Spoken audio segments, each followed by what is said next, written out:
AP assembly వర్షాకాల సమావేశాలు కాసేపట్లో ప్రారంభం కానున్నాయి. సభలు ఎన్ని రోజులు జరగాలి, ఏ అంశాలపై చర్చించాలి అనే దానిపై బీఏసీలో చర్చించిన తర్వాత నిర్ణయం తీసుకుంటారు. ఏపీ అసెంబ్లీ వర్షాకాల సమావేశాలు ప్రారంభం కాబోతున్నాయి. అసెంబ్లీ సమావేశాల నిర్వహణకు సంబంధించి స్పీకర్ అయ్యన్న పాత్రుడు ఉన్నత స్థాయి సమీక్ష నిర్వహించారు. సీఎస్ డీజీపీలతో మాట్లాడారు. సమావేశాల సందర్భంగా పోలీసు బందోబస్తు ఇతర అంశాలపై చర్చించారు. వారం రోజుల పాటు అసెంబ్లీ సమావేశాలు జరిగే అవకాశం ఉంది. అందుకు సంబంధించి భద్రతపై ప్రత్యేక దృష్టి పెట్టాలని డీజీపీకి సూచించారు స్పీకర్ అయ్యన్న పాత్రుడు.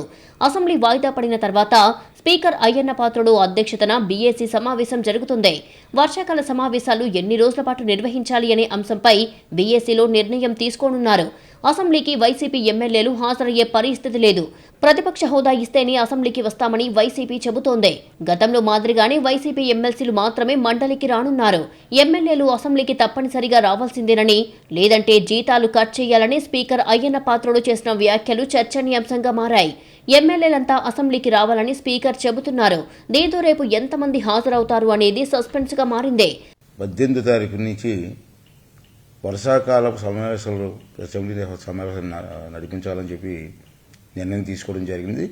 అసెంబ్లీ జరుగుతున్న సమయంలో బీఏసీ మీటింగ్ జరుగుతుంది.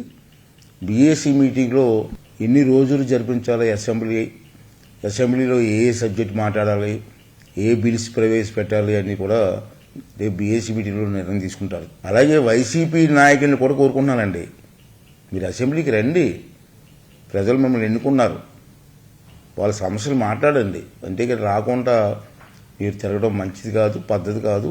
వర్షాకాల సమావేశాల్లో కొన్ని కీలక ఆర్డినెన్స్లను ప్రవేశపెట్టనుంది ప్రభుత్వం.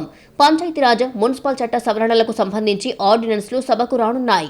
దీంతో పాటు నాలా చట్ట సవరణ, schedule sub caste, India international university ఆర్డినెన్స్లను ప్రవేశపెట్టనుంది ప్రభుత్వం. గురువారం ఉదయం కేబినెట్ సమావేశం జరగనుంది. మీటింగ్లో మరికొన్ని బిల్లులను ఆమోదించి అసెంబ్లీలో ప్రవేశపెట్టబోతోంది కూటమి సర్కార్.